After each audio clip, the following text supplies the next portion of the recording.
para empezar, ¿no? El tema en sí. La sífilis es una infección bacteriana sistémica muy antigua. Se informó la primera vez que hay registro en Europa, más o menos por el año de 1490, cuando los médicos italianos describieron esta enfermedad que afectaba sobre todo a los soldados franceses, ¿no? Hay muchos historiadores, sobre todo los que tienen la hipótesis colombina, que sostienen que la sífilis se originó acá en América, ¿no? Y fue llevada a Europa en esos años por la tripulación de Colón, ¿no? En el siglo XV.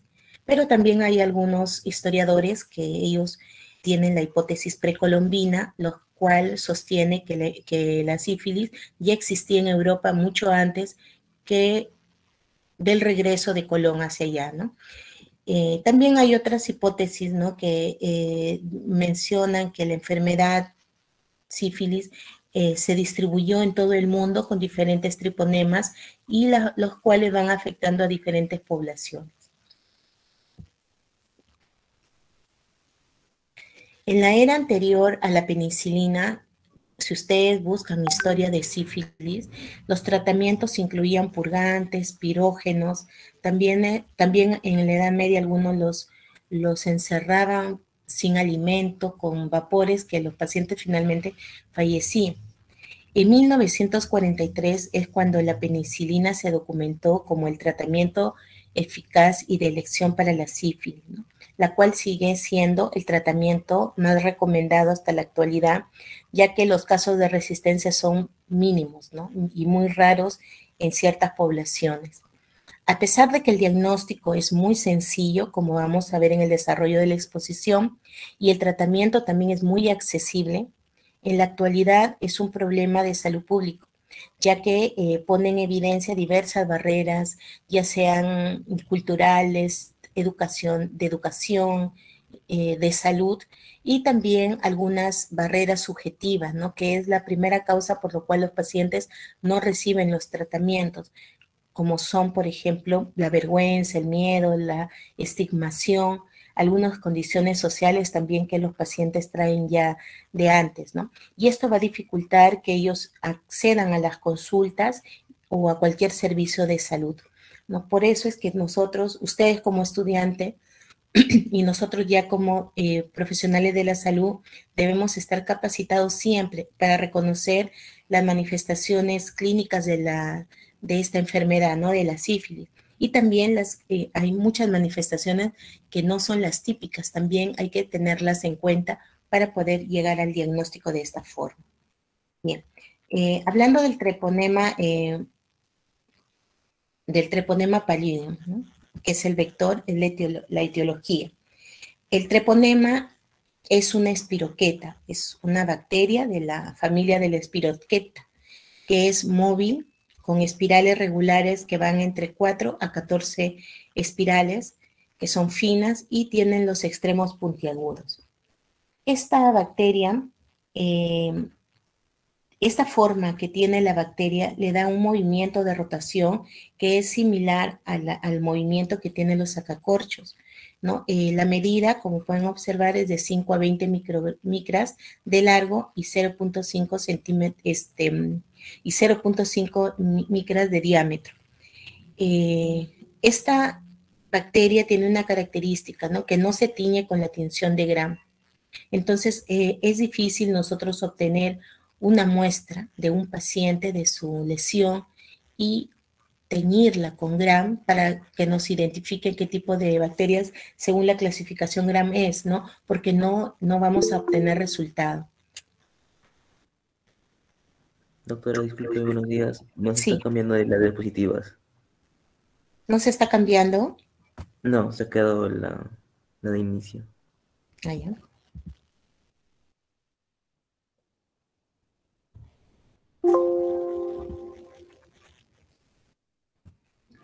Ahí sí se cambia. Sí, doctora, recién. Ahí, entonces lo dejo ahí, entonces, en esta forma, ya. Entonces, volviendo, bueno, al treponema pallidum, esta Spiroqueta es una bacteria que una de las características muy importantes es que no se tiñe con el gram. Entonces, nosotros al tomar la muestra podemos identificar algunas bacterias gram positivas, gram negativos y también hacerle cultivo, pero si es treponema, la bacteria que está localizada en esa lesión, no vamos a poder dar con el diagnóstico, ¿no? Porque no se tiñe con TRAN a la hora de hacer un examen directo y tampoco se puede cultivar, ¿no? Entonces tampoco vamos a obtenerla en los cultivos de bacteria que nosotros podamos hacer. Esta enfermedad es altamente contagiosa. Esta bacteria es sumamente contagiosa porque cuando hay una persona que tiene sífilis y tiene muchas parejas, rápidamente se disemina, ¿no? Su contagio es muy exponente. Y es causa de varias enfermedades en las personas, dentro de ellas es la sífilis, pero también hay otras enfermedades causadas por el treponema, que no son de transmisión sexual, ¿no? Y hay que diferenciarlas cuando uno da el tratamiento, sino que las otras enfermedades son muy raras, no son muy frecuentes. Estas tres subespecies se conocen como el treponema pallidum, especie pallidum, que es la causante de sífilis. La sífilis también puede ser por treponema pallidum de la subespecie Perteneue, ¿no? Que es causante de una enfermedad que se denomina frambesia y en muchos sitios lo conocen como PIAN, ¿no? ¿Sí? Pensé que estaban preguntando algo. Ya. Y el treponema pallidum de subespecie endemicum, ¿no? Que es causante de Vegel o una sífilis endémica también, pero que no tiene las características que vamos a ver en el desarrollo de la exposición. El pallidum es una enfermedad anaerobia microaerofílica o también anaerobia facultativa, y como mencioné, es incapaz de desarrollarse en los cultivos.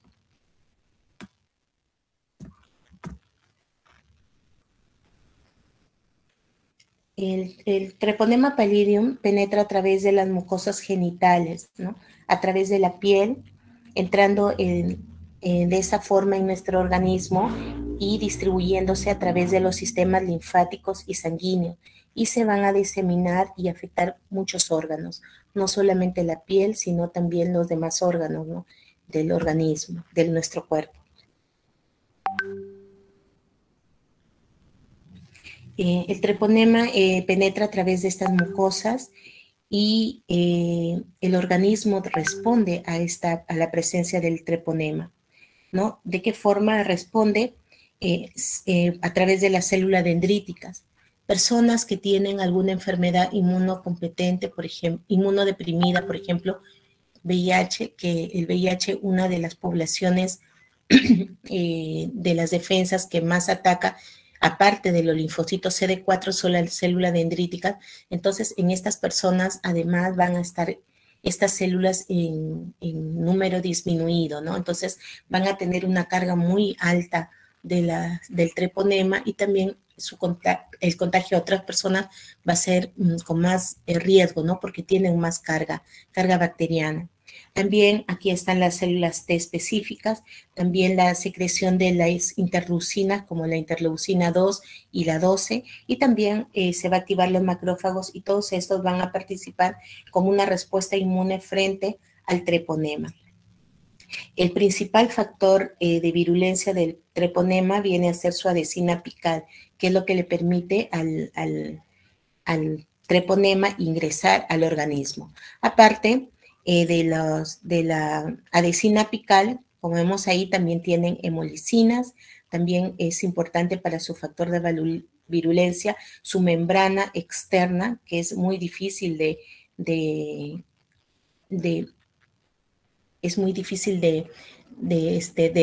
cruzar o de romper, ¿no? De ingresar el antibiótico, ¿no? Cualquier otro antibiótico. Y también sus lipoproteínas.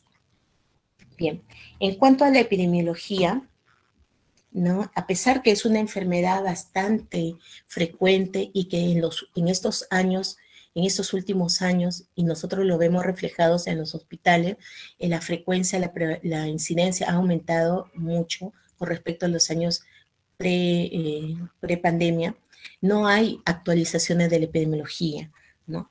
Si uno busca incluso el MINSA, no tenemos actual, ¿no? Se han quedado en el 2012. Entonces, encontré, ¿no?, que en la OMS en el año 2016 se produjeron en todo el mundo 5.6 millones de nuevos casos de sífilis, ¿no? Esto es en un estudio realizado en adolescentes y adultos de 15 a 49 años. Y la tasa de incidencia mundial es de 1.5 casos por 1000 mujeres y también el mismo valor en los varones. Quiere decir que en general, cuando uno hace la estadística a nivel mundial, vemos que es una enfermedad bastante frecuente y prevalente en algunas zonas más que en otras, y no hay mucha diferencia entre los varones afectados y las mujeres afectadas, ¿no? Según este dato, básicamente están en el mismo nivel. La prevalencia total que se estima hasta el 2012, que es la última estadística que encontré, es más o menos de 18 millones de casos en todo el mundo, ¿no? Estos 5.6 son nuevos casos en el 2016, pero ya traíamos 18 millones de casos reportados en el 2012, ¿no? Esto de acá, vemos aquí en el mapa, ¿no?, que hay zonas que casi todos tienen 1 millón, ¿no?, de prevalencia, ¿no? Y nosotros estamos dentro de ella. En cuanto a la patogenia, vamos a observar aquí. Ya. Por ejemplo, la transmisión. La sífilis es una infección crónica que se transmite generalmente por contacto sexual, ¿no? Incluso se encuentra clasificada dentro de las infecciones de transmisión sexual. Se puede transmitir a través del semen, a través de las secreciones vaginales, a través también de la saliva de una persona infectada con sífilis. Y también, aparte de las relaciones sexuales sin protección, también se puede transmitir a través de las transfusiones de sangre, ¿no? O en los accidentes que ocurren en el hospital, cuando uno se lesiona con una jeringa, una aguja utilizada en una persona con sífilis, sobre todo si es que esta persona, el portador, estuvo en las fases tempranas, que son las fases más contagiantes de la sífilis. Y también se puede transmitir de mamá a hijo, ¿no?, durante la gestación, también durante el parto, porque en el canal del parto, la mamá infectada, si en las secreciones tiene treponema, también el bebé lo puede adquirir en ese momento. Bien, el treponema pallidum puede llegar incluso al sistema nervioso central y producir una enfermedad muy complicada que se conoce como la neurosífilis, o también llegar a los ojos y provocar sífilis ocular. Nosotros en el hospital recibimos muchos pacientes del IRO, porque ahí les detectan por ceguera o por algún motivo, hay posibilidad de sífilis ocular y los envían para hacerle la punción lumbar y poder determinar si también en el sistema nervioso central, incluso en pacientes asintomáticos a nivel neurológico, pudieran tener este treponema. En cuanto a la transmisión sexual, que es lo más frecuente, es importante conocer que esta se puede contraer en el momento del contacto con una llaga sifilítica, que se conoce como chancro, que es la úlcera, ¿no?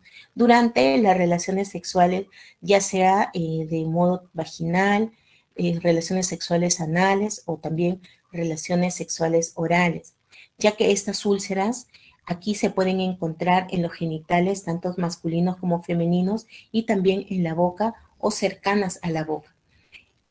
Vamos a ver algunas características de la sífilis también que van a poder ayudar a comprender un poco mejor.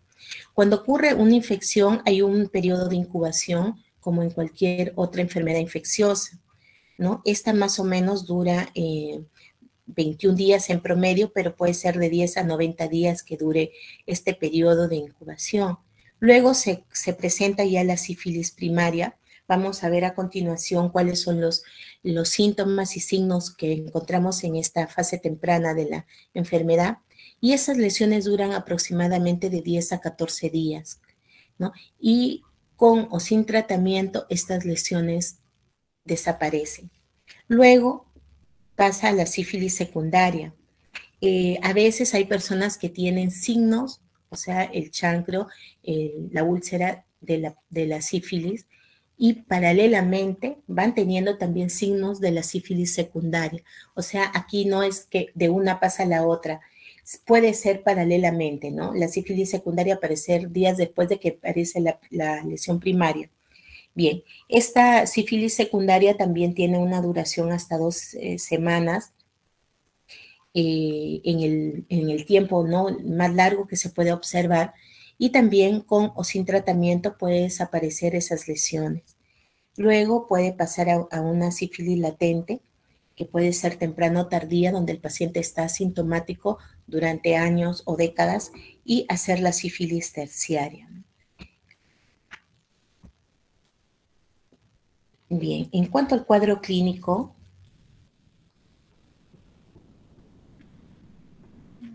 la sífilis puede presentar diversas formas clínicas, ¿no? Por eso se le llama la gran simuladora. Habitualmente se categoriza por la duración y localización de la infección. Aunque más de la mitad de los pacientes no van a desarrollar ningún síntoma y serán solamente diagnosticados mediante las pruebas de ayuda diagnóstica. Bien, entonces nosotros tenemos la sífilis, y la cual podemos dividir en dos fases, en dos fases, ¿no?, principalmente. Tenemos la sífilis temprana y tenemos la sífilis tardía. La sífilis temprana aquí la sífilis es muy contagiosa. En la sífilis tardía es muy poco contagiosa o ya no es contagiosa, ¿no? Sin embargo, si una de estas fases el paciente no recibe el tratamiento, él puede fallecer, ¿no?, la enfermedad avanzando. En la sífilis temprana, ¿qué tenemos? Aquí tenemos a la sífilis primaria, tenemos a la sífilis secundaria y tenemos a la fase latente temprana. Fase latente temprana se conoce cuando esta enfermedad tiene menos de 1 año, ¿no? Luego, si pasa del año, el paciente en esta fase latente donde no hay sintomatología, ya se conoce como fase latente tardía, ¿no? Entonces, fase latente tardía, en la misma fase, pero que pasó del año. Y esta ya está dentro de la sífilis tardía y también la sífilis terciaria. Bien, ¿qué encontramos en la sífilis primaria? El Treponema pallidum entra por la mucosa o piel erosionada y se empieza a dividir en el lugar de la inoculación, ¿no?, produciendo la sífilis primaria. Si la transmisión fue a través de la relación, una mujer infectada tiene relaciones con un varón, el varón se va a ingresar a la zona del pene y ahí se va a inocular el treponema y ahí va a empezar a dividirse, a multiplicarse y va a provocar la lesión primaria. Entonces, después de un periodo de incubación que mencioné que en promedio es 21 días, pero puede estar en rangos entre 9 y 90 días, va a aparecer por primera vez la pápula. Es una pápula que aparece en la lesión, que es indolora y por lo general es única. También hay algunos casos donde ven más de uno, ¿no? Pero lo común es que sea una. Esta se va a erosionar muy rápidamente y va a formar la úlcera, como pueden ver en la imagen. Esta úlcera se conoce como chancro, es indurado, no duele, la base es limpia, salvo que haya infección agregada, ¿no? Pero la base por lo general es limpia. Los bordes, como pueden ver ahí, se ven firmes, ¿no?, y definidos. No hay pus, y clásicamente es de localización anogenital. Quiere decir que este chancro vamos a encontrarlo en el pene, en la vulva, en el cuello del útero y en perianal, ¿no? Eso es lo más frecuente. También es frecuente que se acompañe de linfoadenopatías regionales que tampoco duele, son indoloras y no son supurativas. Esto del indoloro es una característica que hace que muchas de estos pasen inadvertidos. En el pene o en la vulva se puede observar, ¿no? Pero, por ejemplo, si una mujer lo adquiere en el cuello uterino, si es que no le examinan, no se da cuenta la mujer, ¿no? Igual en los varones, si obtienen esto en el canal anal, o en las mujeres también, ¿no? Hombres y mujeres, en el canal anal, esta úlcera no duele, no tiene secreción, entonces no va a poder ser identificada y pasa inadvertido, como le mencioné hace un momento, sin tratamiento o con tratamiento igual esta úlcera va a desaparecer. Entonces es importante que las personas que hayan tenido la sospecha de haber tenido una pareja y no se han cuidado, de todas maneras deben evaluarse, ¿no? Para ver si es que han adquirido una enfermedad que es muy contagiosa. Normalmente va a permanecer en la persona esa úlcera de 3 a 6 semanas, ¿no? Y luego desaparece aún sin tratamiento. Entonces, si las personas tienen una úlcera y se van a la farmacia y le dan cualquier crema o cualquier antibiótico, la úlcera va a desaparecer y la persona va a estar confiada en que, ya me curé la úlcera, ya no tengo, ¿qué habrá sido? Y quedan felices, ¿no? Sin embargo, sin el tratamiento adecuado, la sífilis, la enfermedad va progresando a la siguiente fase. Los treponemas se van a diseminar a partir de acá por todo el organismo, ya sea vía linfática o vía sanguínea.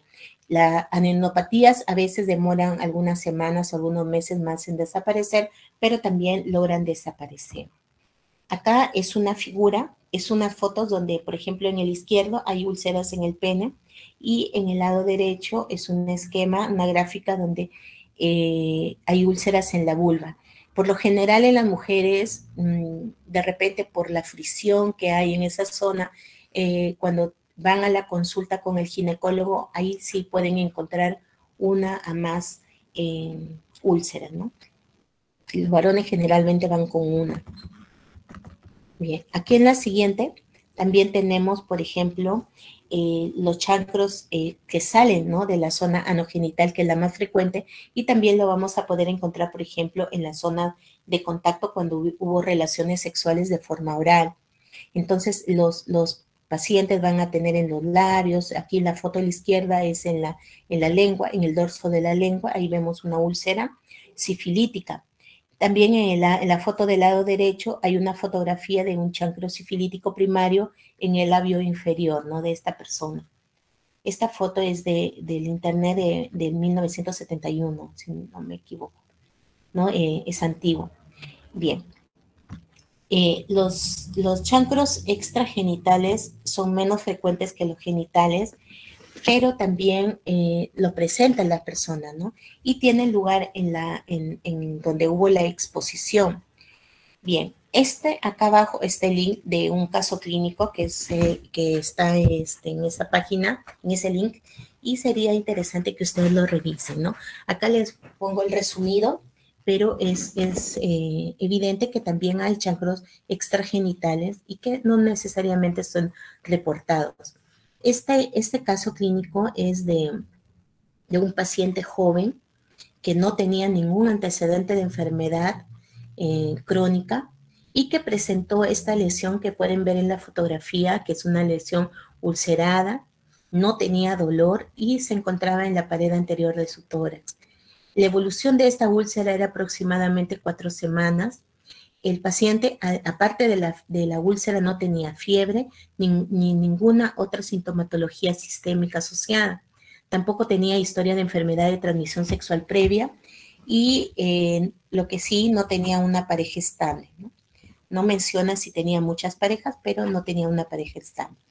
Al examen físico, ahí como pueden observar en la foto, es una lesión ovalada, erosionada en la pared posterior del tórax. De consistencia, el examen fue dura y no tenía dolor a la palpación, ¿no? O sea, era indolora, tanto el paciente como síntoma y al momento del examen físico. El tamaño estaba descrito como de 3 por 2 centímetros de diámetro. El fondo, como pueden ver, es un fondo mamemolado, fuertemente eritematoso, incluso parece un tejido de granulación. Los bordes se pueden apreciar sobrelevados y tiene una coloración menos intensa que la úlcera, ¿no? La úlcera es muy, muy intenso el color. Y está bien delimitada, ¿no?, esa úlcera.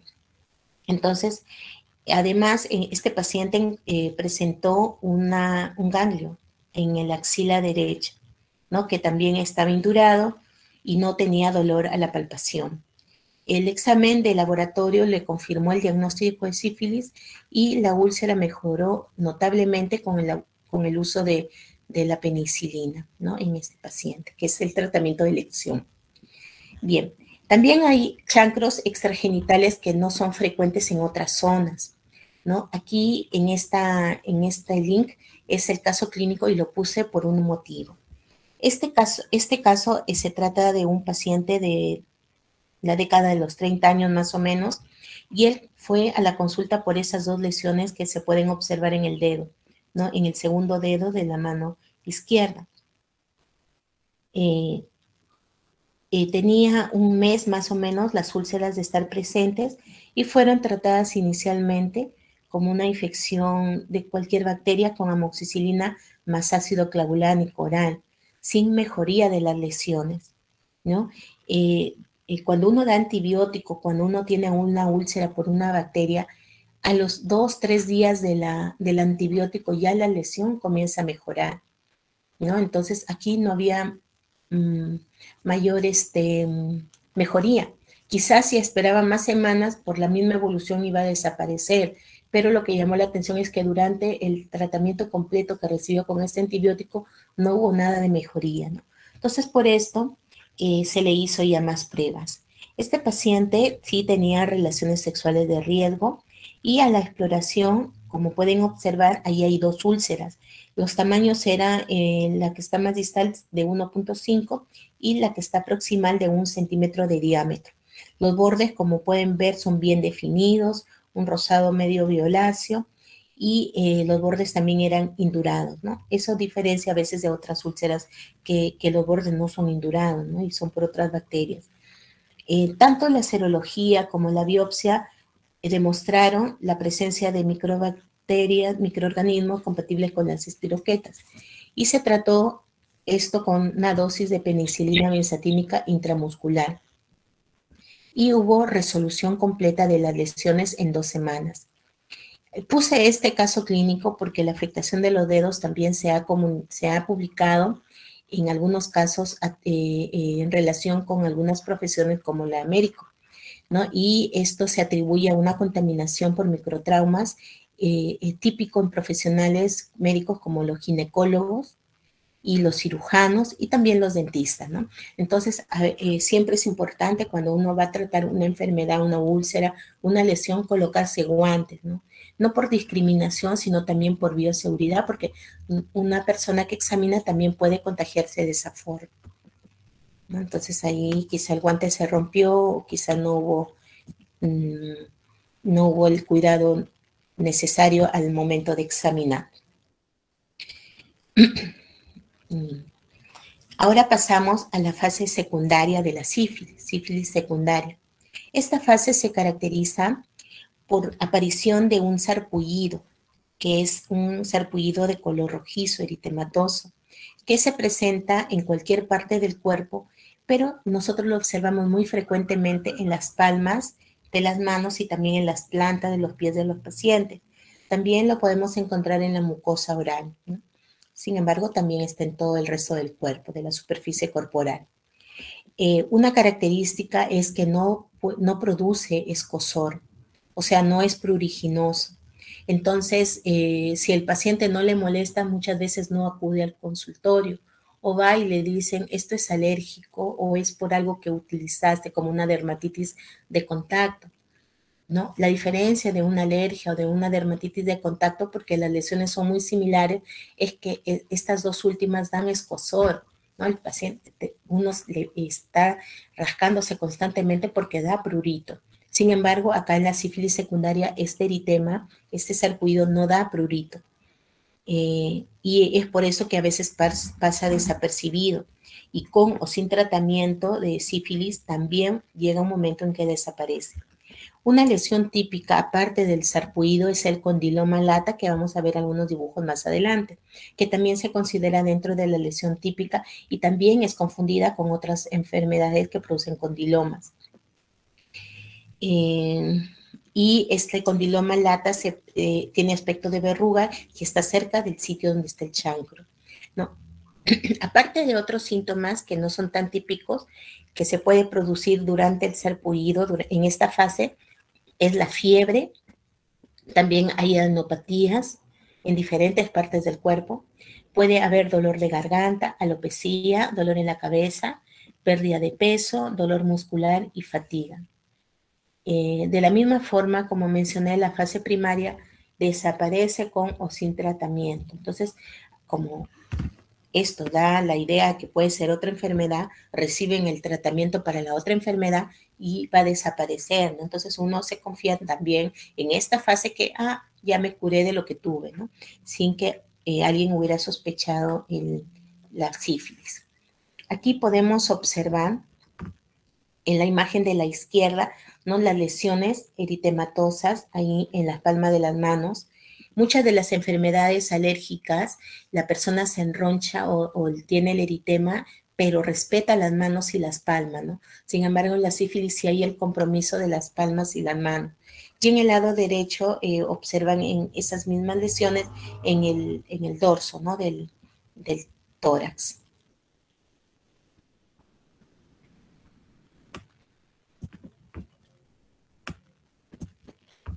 Ya. Aquí vemos, de acá también les puse un link. Al final está toda la referencia bibliográfica que utilicé, pero estas imágenes vienen de este link, donde también es un caso clínico, ¿no? Vemos en el lado superior izquierdo, ahí ese es un paciente mismo, ¿no? Es un paciente con VIH que tuvo las lesiones secundarias en diferentes partes del cuerpo, ¿no? Vemos aquí las descamaciones en el lado superior izquierdo, en el labio hay unas úlceras muy poco profundas, pero hay como un tejido como si a una persona le hubieran raspado, ¿no? Se hubiera raspado con algún material o se hubiera quemado. Son zonas así con una pequeña plaquita como nata, ¿no?, que se puede observar. Esa es una característica de esas lesiones en mucosas. En el lado derecho también hay úlceras poco profundas en el paladar. En el labio más que todo es como descamación, ¿no?, en esa zona húmeda del labio. Y en la derecha ahí se ven las úlceras muy poco profundas. En las imágenes del centro, ¿no?, en el lado izquierdo podemos observar también esas mismas placas en el labio superior. En el de la derecha, las mismas úlceras en el labio inferior, que se pueden confundir con aftas, ¿no? En las imágenes de abajo ahí vemos el paciente tuvo en las palmas de las manos y también en el tórax, ¿no?, en pared torácica y en pared abdominal. En la misma, aquí está el otro link donde hay ya las manifestaciones de sífilis secundaria.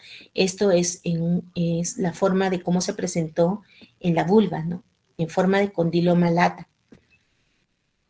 Aquí, en esta etapa secundaria, a diferencia de la etapa primaria, que es muy localizada y es un chancro, acá son otras lesiones que son múltiples, son como tipo verruga.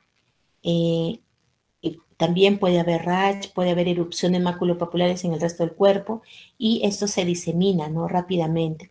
Acá también la persona es muy infectante.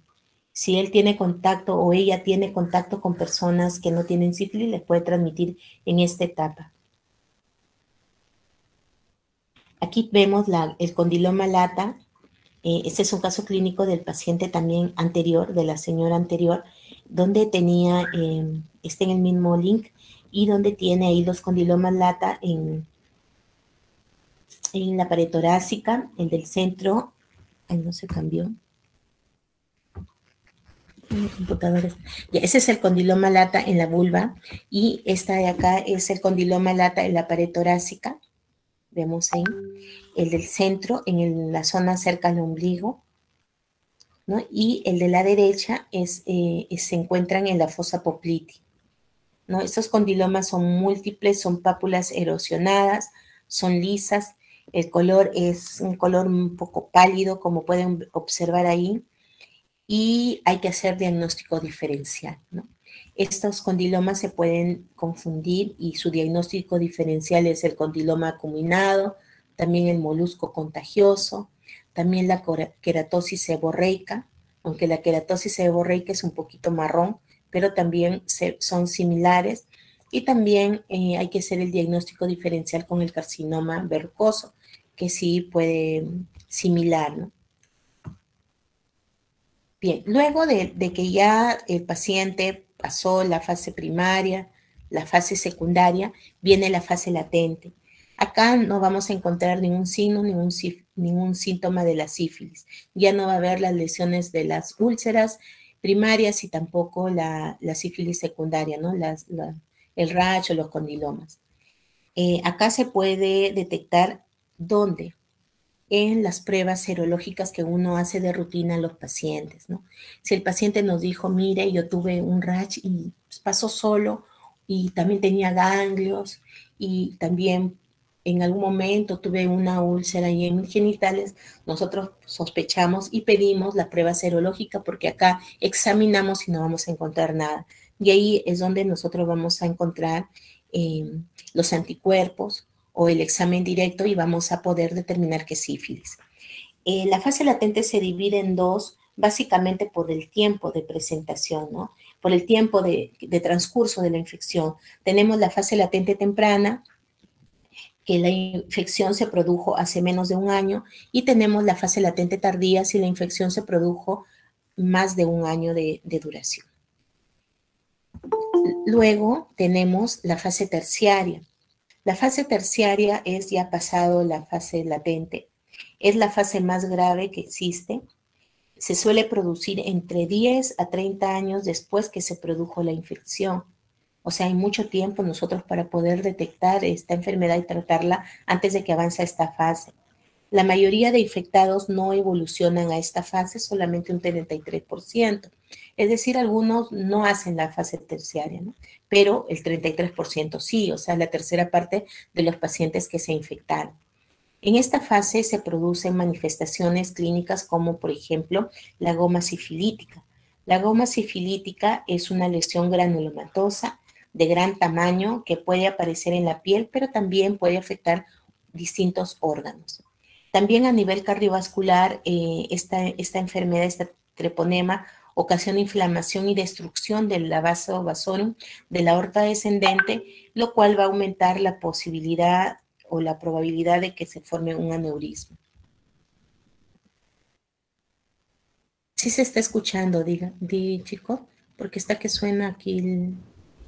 Sí, ¿no? Sí, doctora, sí se la escucha. Gracias. Bien. Luego tenemos aquí en las imágenes ejemplos de goma. ¿No? Tenemos la goma sifilítica, que como le mencioné es una lesión granulomatosa, ahí la pueden observar, es grande y puede estar no solamente en piel, sino también en hígado, en corazón, en el sistema nervioso central igual, ¿no? Aquí el diagnóstico se va a hacer con una biopsia. Los anticuerpos es más difícil que el paciente salga positivo a las pruebas serológicas, ¿no? Entonces aquí la biopsia ayuda mucho. Bien, otra manifestación de la sífilis es la neurosífilis. La neurosífilis viene a ser el compromiso del sistema nervioso central. Como les mencioné, esta enfermedad, este treponema puede llegar a distintos órganos y dentro de ellas al sistema nervioso central. Lo que caracteriza es de que la neurosífilis puede ocurrir en cualquier fase de la infección, no va escalonadamente a solamente forma de la terciaria. Por lo general, va en esa fase terciaria, pero también hay muchos reportes de pacientes que desde la fase temprana ya están haciendo compromiso neurológico. Y la probabilidad de presentar neurosífilis aumenta cuando el paciente no ha recibido el tratamiento. La neurosífilis viene a ser un compromiso de este sistema nervioso central que la mayoría de pacientes son asintomáticos, ¿no? Entonces el paciente no tiene ningún síntoma neurológico, pero se encuentra en el líquido cefalorraquídeo al hacer la punción lumbar. Cuando llega un paciente que ya no es tan joven y ha manifestado que ha tenido mucha conducta sexual de riesgo y tiene lesiones o alguna manifestación ocular, o nosotros sospechamos, ya él ha tenido mucho tiempo, quizás, y sin tratamiento adecuado, quizás pueda tener el sistema nervioso central, hacemos la punción lumbar y encontramos ahí los anticuerpos. Nosotros tenemos que manejar como una neurosífilis. El manejo es distinto, también lo vamos a ver más adelante. Bien, acá la forma sintomática es del 4 al 9% de pacientes no tratados, y en el lado derecho está las formas tanto precoces o tardías de la neurosífilis sintomática, ¿no? La sintomática no tenemos síntoma, pero la sintomática sí. Ahí tenemos, por ejemplo, la forma precoz es la meningitis sifilítica. La meningitis es una meningitis aguda, ocurre aproximadamente 2 años de haberse producido la primoinfección, y como toda meningitis aguda puede dar cefalea, náuseas, vómitos, rigidez de nuca, ¿no? Fiebre también puede dar. También puede haber incluso hasta convulsiones. El paciente puede presentar afasias, hemiplejías y delirio. Otra manifestación precoz es la meningitis, la neurosífilis meningovascular. Esta es precoz, pero se da más o menos de 10 años de haber adquirido la infección, ¿no? Esto es estadísticamente. Los síntomas y signos son vértigos, nistagmus, diplopía, incluso puede haber el síndrome de Horner y llegar hasta el coma, ¿no? Es los síntomas que tiene una meningitis vascular, ¿no? Por eso es que es la gran simuladora esta enfermedad. Y las formas tardías tenemos el tabes dorsal, que es una mieloneuropatía crónica y progresiva. Es muy lenta, ¿no? Es lenta en la forma de progresión. El daño se produce en la región, en las raíces sensitivas posteriores y también en los ganglios espinales. Y entonces las manifestaciones van a ser dolores en los miembros inferiores, también dolor epigástrico paroxístico. Se puede agregar náuseas, vómitos, dolor cólico abdominal intenso. El dolor, aparte de la zona epigástrica, se puede irradiar a otras zonas. Hay trastornos en la deglución, se puede asociar la disnea, parestesias, depende de la localización, ¿no?, de la lesión. Puede haber vejiga hipotónica, impotencia sexual, y más o menos está descrita que aparece entre los casi 30 años de haberse producido la primoinfección. También aquí tenemos la demencia paralítica progresiva, parálisis cerebral progresiva. Esto es una meningitis crónica, una meningoencefalitis crónica, que hay degeneración neuronal y da irritabilidad, fatiga, cambios de personalidad. El paciente es un paciente tranquilo y ya es agresivo. Muchos personajes ilustres, ¿no?, de los siglos pasados fallecieron dementes por la neurosífilis, ¿no? Ahí los músicos, ¿no? Muchos músicos fallecieron de sífilis, muchas personas asociadas a los teatros, bueno, que eran los más conocidos y se reportaron, ¿no? Y fallecieron por sífilis porque no había un tratamiento definitivo o específico. La goma sifilítica que mencioné, que se da en la sífilis terciaria, también se puede encontrar a nivel del sistema nervioso central, ¿no? Este es el de un caso clínico de un jovencito de 16 años, ¿no? O sea, no tiene más tiempo, ¿no? 16 años que él llegó por cefalea y por disminución de la visión en forma progresiva, que tenía 4 meses de evolución de estos síntomas. Como antecedente, había tenido una úlcera entrada en sus genitales y también posteriormente había padecido un exantema generalizado. Todos estos síntomas los tuvo 3 años antes de que empiece con la cefalea y con el tratamiento, ¿no? Eso está en el caso clínico bien especificado. Entonces, estas lesiones primarias, secundarias, sin tratamiento igual desaparecen. En el fondo de ojo que le hicieron a este jovencito, hubo un borramiento de la papilar bilateral y en su resonancia, y también hubo en el fondo de ojo lesiones duras blanquecinas, ¿no? El examen neurológico fue sin alteraciones, y en el examen sérico encontraron el RPR 32 diluciones, también tuvo un BDRL, que es una prueba, un anticuerpo también positivo, y el FTA también positivo, o sea, anticuerpos tanto treponémicos como no treponémicos le salió positivo a este paciente. En su resonancia, en el lado izquierdo, ahí se ve el proceso expansivo, en el lóbulo, ahí vemos en el lado izquierdo, ¿no? Ahí vemos con captación de contraste y está descrita como en forma de popcorn, ¿no? Aquí el paciente le iniciaron penicilina benzatínica, ¿no? De intramuscular por 3 dosis, pero la imagen fue igual, o sea, no hubo mejoría. Entonces el paciente ya indicaron la penicilina endovenosa y la imagen de la derecha es un control, ¿no? Vemos que ya no está la lesión, ya no es una lesión activa, captadora de contraste, sino solamente hay quizás algunas secuelas, pero él respondió a la penicilina endovenosa, que es el tratamiento para neurosífilis, ¿no? ¿Por qué le dieron la benzatínica? Porque en el caso clínico está todo lo que le hicieron al paciente. Quizás cuando ya dio los datos, vieron la prueba serológica, le dieron tratamiento, ¿no? Intramuscular, pero luego ya le hicieron la resonancia y dijeron, no, acá es ya más avanzado, afectado el sistema nervioso central y ya le pasaron al tratamiento endovenoso, que es una dosis bastante larga. Dentro del cuadro clínico hay un tema que se llama el sífilis, la sífilis maligna.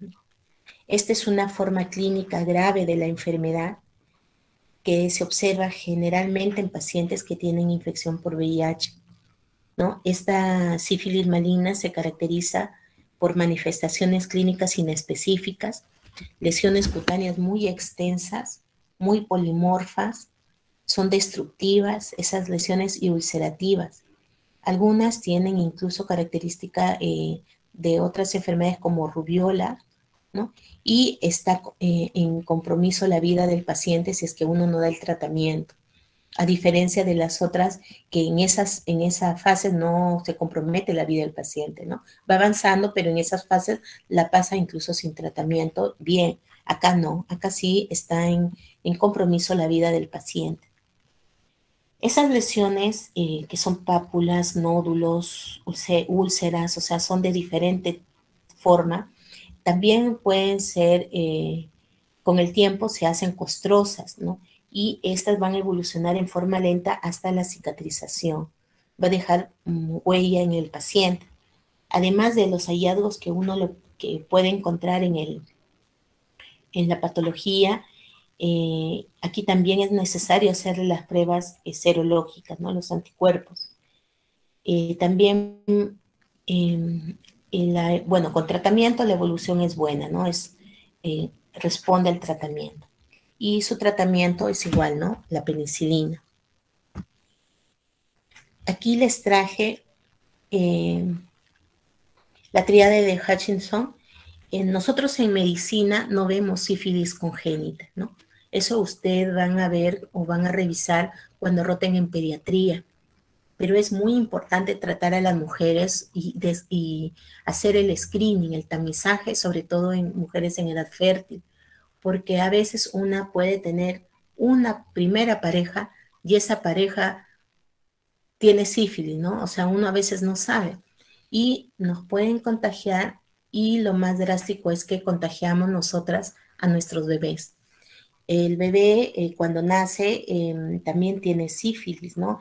El bebé puede presentar la infección desde que es feto y cuando la mamá tiene la sífilis no tratada. La sífilis congénita se divide en sífilis congénita temprana y tardía. La temprana básicamente lo van a ver en los recién nacidos, por eso es que no puse imágenes. Sin embargo, muchos niñitos, muchos fetos no llegan a nacer, fallecen siendo fetos o también nacen prematuros, ¿no? Entonces a nosotros muchas veces nos hacen la interconsulta los ginecólogos o los neonatólogos para ir a atender a la mamá, ¿no? ¿Y qué pasó? Que no le hicieron las pruebas, porque algunas mamás no acuden a sus controles, ¿no? Entonces van al hospital cuando se les complica el parto y nacen y el bebé encuentran con algunos síntomas en el bebé. Muchas veces la mamá no tiene ningún síntoma.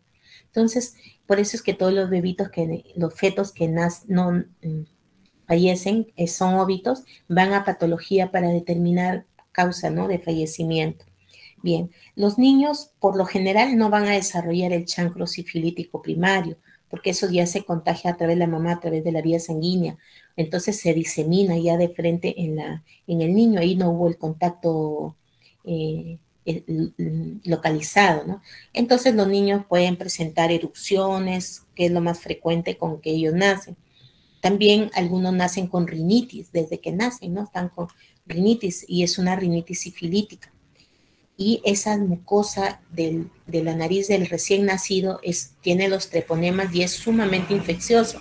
Entonces, a veces los internos, los residentes, no se ponen guantes al manipular al bebé, pero también los bebés traen enfermedades que pueden ser contagiosas, ¿no? Entonces, eso es algo que ustedes deben, desde que están estudiando, deben tener en cuenta ya cuando vayan a los hospitales.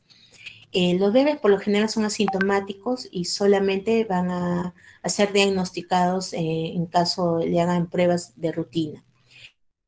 Luego de 2 años ya se considera que la sífilis es tardía. Entonces aquí ya van a presentar síntomas y cuando son adultos nosotros lo vamos a ver ya esta sífilis congénita tardía ya en ellos, ¿no? Hay incluso pacientes de 50 años, de 60 años que van por ceguera y al final fue una sífilis congénita, ¿no? Entonces, aquí la triada de Hutchinson es lo más frecuente en adultos que nosotros podemos encontrar en cuanto a la sífilis congénita. Los síntomas pasan desapercibidos cuando son bebés y en adultos ahí vemos, ¿no? La triada, los dientes de Hutchinson, que son serruchitos, sobre todo los dientes de la parte de los dientes incisivos superiores, ¿no? Aquí también vemos la queratitis intersticial. Hay personas que llegan ceguero, todo se ve blanco, ¿no? La córnea. Y sordera progresiva, ¿no?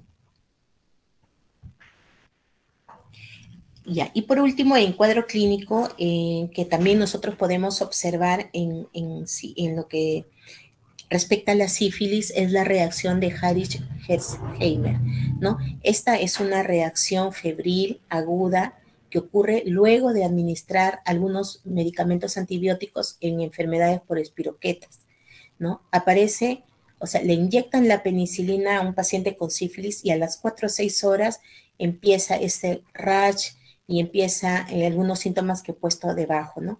Y esto se normaliza en 24 horas. Es una reacción al medicamento, ¿no?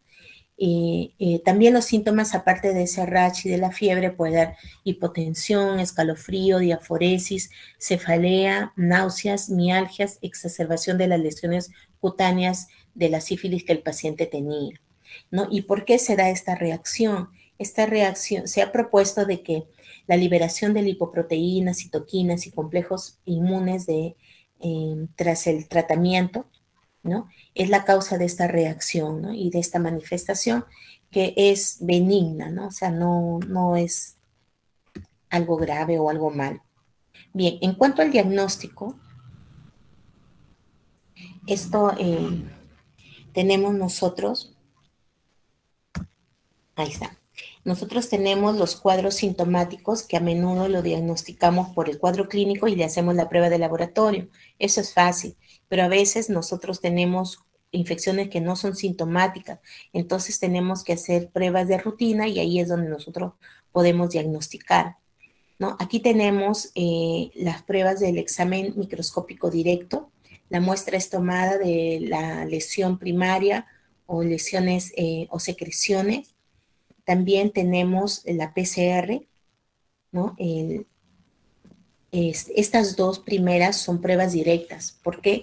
Porque vamos a observar tanto el treponema como parte del treponema, el ADN, el material genético o parte del treponema. Esas son pruebas directas. Y tenemos las pruebas indirectas, que son las pruebas, los anticuerpos treponémicos y los anticuerpos no treponémicos. Aquí no vamos a observar el treponema ni parte del treponema. Acá solamente vamos a observar los anticuerpos que nosotros formamos frente a la presencia del treponema, ¿no? Por eso se consideran pruebas indirectas. En las primeras, que son la microscopía de campo oscuro. Aquí solamente va a servir si es que el paciente viene en la etapa temprana de la enfermedad, es decir, en la sífilis primaria y la sífilis secundaria. Se toma muestra de las lesiones que tiene el paciente y en menos de media hora ya debe estar siendo observadas a través del microscopio, porque es muy lábil al ambiente y el treponema muere y después ya no se va a poder observar, ¿no? Si uno toma la muestra y la demora. Entonces, eso es directo y es rápido. La muestra puede venir de cualquier lesión y se compara con una muestra donde hay treponema no patógeno, por ejemplo, el treponema dentícula que lo obtienen de la lesión de la sencilla, de la mucosa, ¿no? Oral. Por eso es que esto solamente debe ser utilizado cuando uno tiene sífilis anogenital, ¿no? Si el paciente estamos sospechando sífilis en cavidad oral, ahí no nos va a dar un buen resultado porque se tiene que comparar con un treponema que hay ahí, ¿no? Que no es venéreo. Entonces, no se indica cuando hay úlceras en cavidad oral. Una técnica que se aplica también al anterior es la microscopía de fluorescencia. Aquí también nos permite detectar y diferenciar el treponema patógenos de los no patógenos, ¿no? Esta tiene una alta sensibilidad y también es una opción a la microscopía de campo oscuro, que era la anterior. Sin embargo, la mayoría de instituciones no cuentan con este tipo de tecnología, entonces por eso es que no se hace, ¿no? Y si se hace la prueba, la PCR, es costosa, pero se puede hacer para determinar también en la fase primera y fase segunda. Bien, luego tenemos las pruebas más utilizadas, ¿no? Las que son de screening y de confirmación. Tenemos las pruebas no treponémicas, que son anticuerpos no treponémicos. Estas lesiones extragenitales, donde pueden existir treponemas comensales y también se puede obtener la muestra de los tejidos, del líquido cefalorraquídeo, del humor vítreo, de otros líquidos amnióticos. También sirve para hacer el diagnóstico de la sífilis congénita y la neurosífilis. En el caso del PCR, aquí me confundí del título. Aquí era la PCR, ¿no? El PCR se puede, igual que las otras pruebas, tomar de las lesiones extragenitales, ¿no? Por ejemplo, también aquí nos sirve de la cavidad oral, mientras que en las de campo oscuro y fluorescencia no se puede utilizar porque la comparación es con un treponema no venéreo, entonces, que se encuentra en la boca como comensal. Aquí en la PCR sí se puede tomar las lesiones incluso de la cavidad oral, ¿no? Donde hay treponemas comensales. ¿Por qué? Porque esta va a permitir la diferenciación. También de otras secreciones y líquidos. En el líquido cefalorraquídeo, ahí sí tiene escaso valor para el diagnóstico de la neurosífilis, porque en el líquido cefalorraquídeo tiene baja sensibilidad y especificidad, pero para eso están los anticuerpos que vamos a ver a continuación. Bien, ahora sí, las pruebas no treponémicas. Aquí se basa en una detección de anticuerpos que no son treponémicos, que pueden ser IgG, IgM, según la aparición y la duración de la enfermedad. ¿Cuáles son esas pruebas no treponémicas? Son BDRL y RPR, que son bastante conocidas porque son pruebas de tamizaje. Estos son indicadores de la actividad de la enfermedad. Entonces significa que nos sirve también para ver el seguimiento, ¿no es cierto? Aquí estas pruebas se van a positivizar a los 10 a 15 días después de la aparición del chancro. O sea, a veces uno tiene el chancro recién le toman la muestra y sale negativo. Por eso que los pacientes que uno sospecha que puede ser sífilis y sale negativo, repetimos la prueba nuevamente, ¿no? Más adelante. Entonces, la sensibilidad en la sífilis primaria es de esta prueba, de las pruebas no treponémicas, son del 78 al 86%. En la sífilis secundaria es del 100%, porque ahí ya se positiviza. En la sífilis latente puede permanecer cerca al 100% y en la terciaria los anticuerpos van disminuyendo y vamos a encontrar en el 71 al 86% su sensibilidad. El VDRL es una prueba en que se hace microfloculación, mientras que el RPR es macrofloculación, ¿no? El VDRL es útil en el suero y también en el líquido cefalorraquídeo, mientras que el RPR solamente su eficacia está demostrada, su valor está demostrado, su valor diagnóstico en el suero, ¿no? En sangre, no en líquido cefalorraquídeo.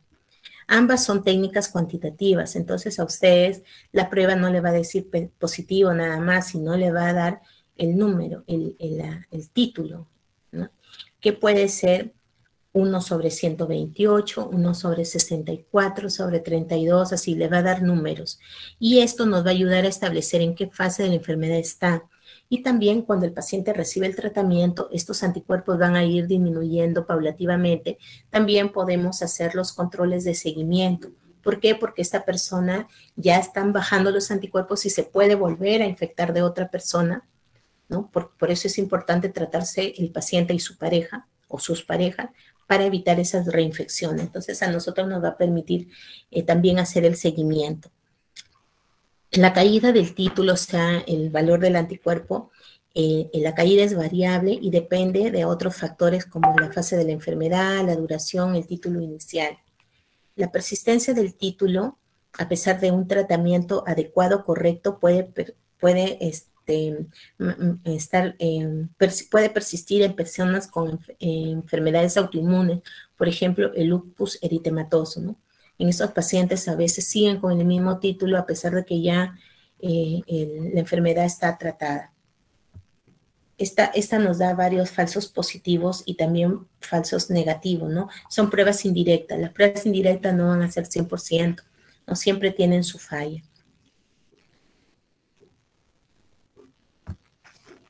Y las pruebas treponémicas.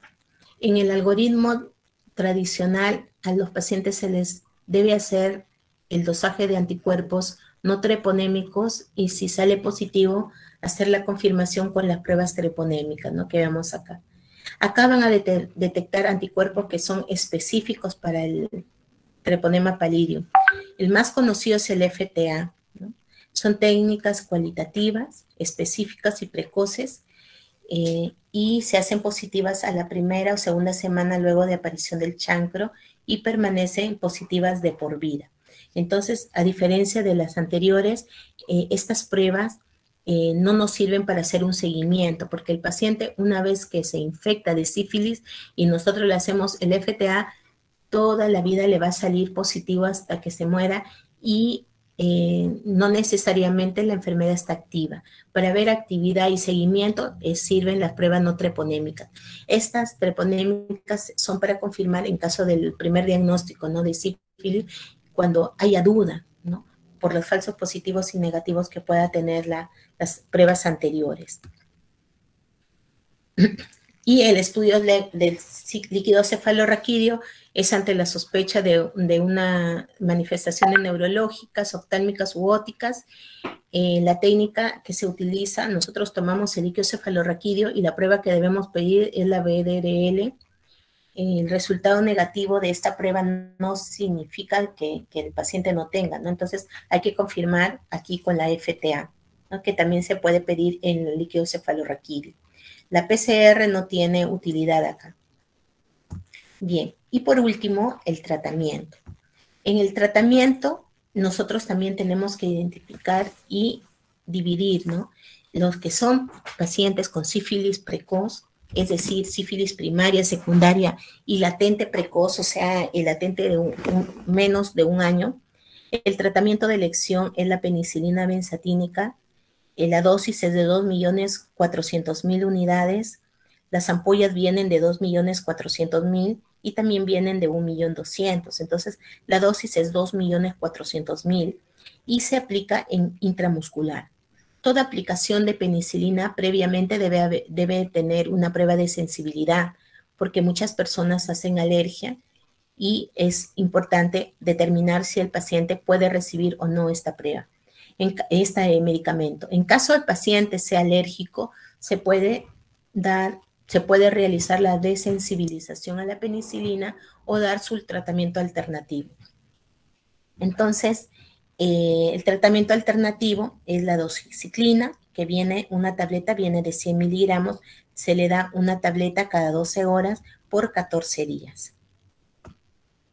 Bien, en cuanto a la sífilis tardía, aquí va la sífilis latente tardía, la sífilis de duración desconocida, o sea, va un paciente con una prueba serológica positiva y le preguntamos si ha tenido chancro, si ha tenido, y no se acuerda, no sabe, no da el dato, o de repente ni cuenta se dio, ahí también se considera como una sífilis tardía. También en las gomas y afectación cardíaca. Aquí el tratamiento de elección sigue siendo la penicilina benzatínica de 2.400.000 unidades intramuscular y se le da una dosis cada semana por 3 dosis, ¿no? 3 semanas.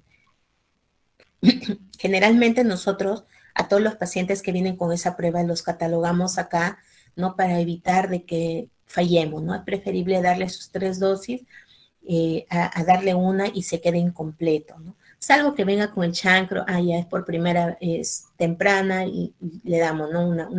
una dosis, pero en caso el paciente solamente tenga la prueba y no recuerde o el exantema lo tuvo hace poco, igual lo manejamos como sífilis tardía. Igual en los pacientes que son alérgicos se puede hacer la desensibilización o en todo caso dar doxiciclina, igual una tableta cada 12 horas, pero ya no por 14 días, sino por 28 días. Es un mes de tratamiento. Y en la neurosífilis, el tratamiento es la penicilina, pero G sódica, ¿no? Cada ampolla viene de 1 millón. Entonces al paciente se le pone entre 3 a 4 ampollas, porque esa es su dosis, cada 4 horas. O sea, recibe más o menos 20, 24 ampollas de penicilina al día. Y para eso el paciente tiene que estar hospitalizado. Muchas veces los pacientes vienen asintomáticos, pero vienen referidos de otro sitio. Por ejemplo, del Iro recibimos muchos pacientes con lesiones sospechosas. Hospitalizamos al paciente, hacemos la punción lumbar, determinamos el VDRL, si sale positivo y el paciente nunca ha tenido el tratamiento, hospitalizamos durante 14 días para darle el tratamiento, ¿no? Esas 24 ampollas las tiene que recibir diariamente por 14 días. En tratamientos alérgicos tiene que de todas maneras desensibilizarse a la penicilina y darle el tratamiento endovenoso por penicilina. No hay alternativa acá. Bueno, eso de ahí es todo lo que... toda la exposición. Si hubiera alguna pregunta...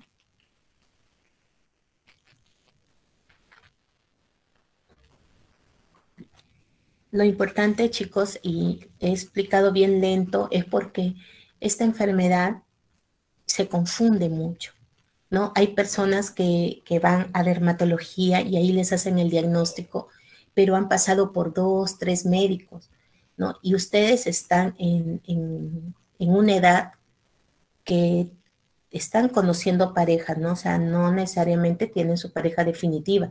Entonces, siempre hay que tener cuidado cuando uno tiene una pareja, no conversar, conocer, cuidarse y bueno, en el caso de si ustedes tienen pareja entre ustedes no va a haber problema porque ya saben, ¿no? Pero a veces es difícil a una pareja que no es de la carrera decirle, ¿sabes qué? Hazte la prueba, ¿no? Porque lo pueden tomar a mal, ¿no? Pero es importante que ahí disuadan, ¿no? A las personas y se hagan su pruebita para evitar que ustedes puedan contraer una enfermedad y ustedes están en esta edad donde pueden adquirirla. Si tienen síntomas, inmediatamente hacerse su prueba o acudir a... Por lo general van a dermatología porque las manifestaciones más frecuentes son en piel y mucosas, ¿no? Entonces, no tener vergüenza y acudir porque es preferible dar su tratamiento, pasar un ratito de vergüenza, pero ya tener el tratamiento y irse tranquilo, ¿no? A estar con la enfermedad. Hemos visto, si no recibe el tratamiento, la enfermedad va progresando y puede haber complicaciones. Generalmente, cuando uno tiene las relaciones sexuales orales no usa preservativo. Por eso, últimamente estamos viendo muchas lesiones en cavidad oral, ¿no? Entonces, también a veces no nos damos cuenta por la localización, ¿no?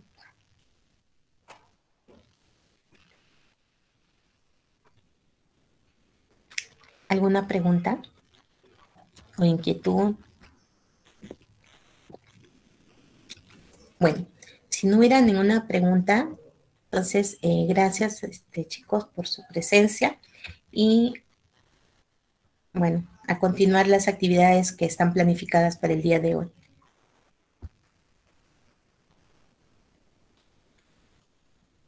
Hasta luego.